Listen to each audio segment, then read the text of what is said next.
So the first thing you need to do is figure out what size hole and wire you want to use, right? So if you have a really small object, you should probably pick, you know, a thin piece of wire, right?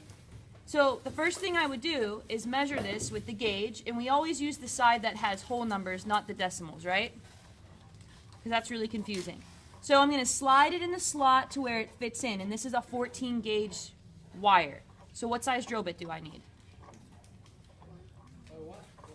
I need a 14 gauge drill bit or a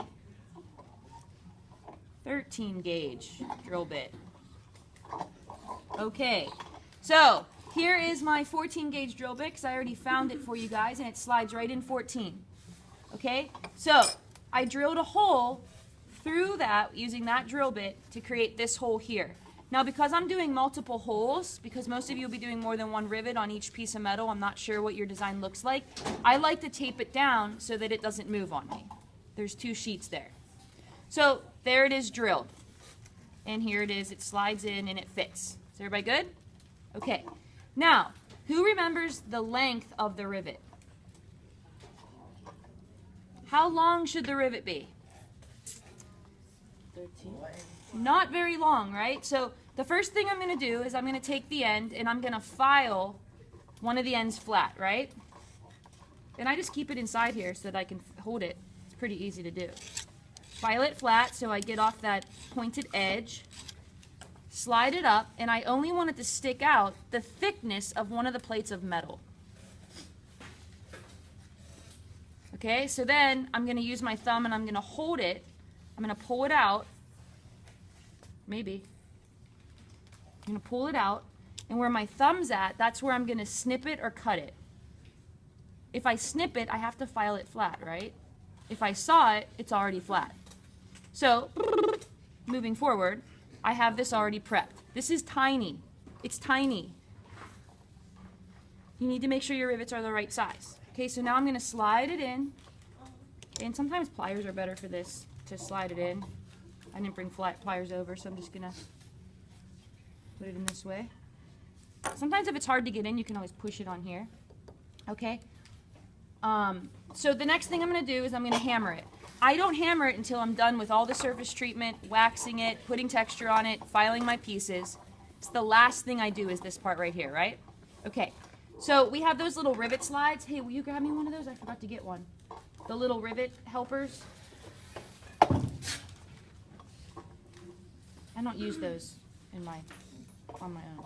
But these are really helpful for you guys so that you have the right measurements. So I'm going to slide that there, and then I'm going to make sure that the rivet slides in there. I'm using the round side of this little hammer and I'm tapping it. Once I get it to flare a little bit, I'm going to flip it over and I'm going to do it to the other side. I'm trying to make it like a mushroom, right? So once I get it flipped out and flared out, I try to just make it even on both sides. You have to make sure you're hammering on one of these. Okay? Now, does everybody understand that and remember that part? That's pretty self-explanatory, right?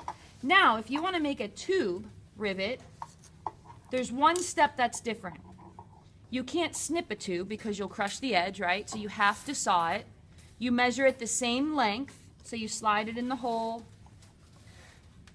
You figure out, okay, it's sticking out one thickness of the metal, and then I cut it to one thickness of the metal.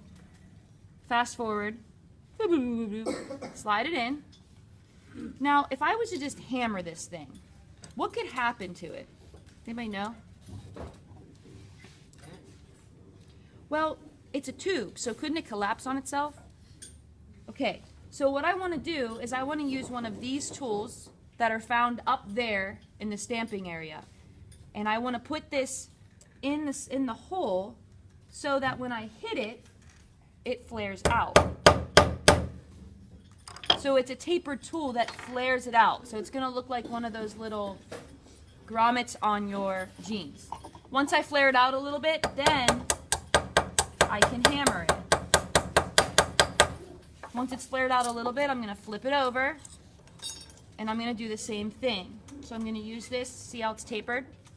I'm going to slide it in there, using a steel OK hammer, and I'm going to flare it out. So once it's flared, then I can hammer it like this. And I'm going to flip it back and forth. And I'm kind of hammering it on the edges so that I kind of fold it down, okay?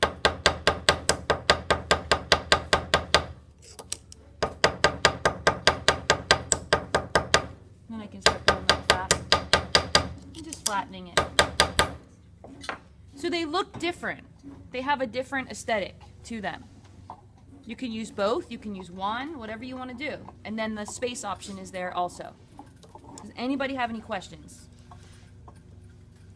Okay, one final thing, you guys. You can stop it now.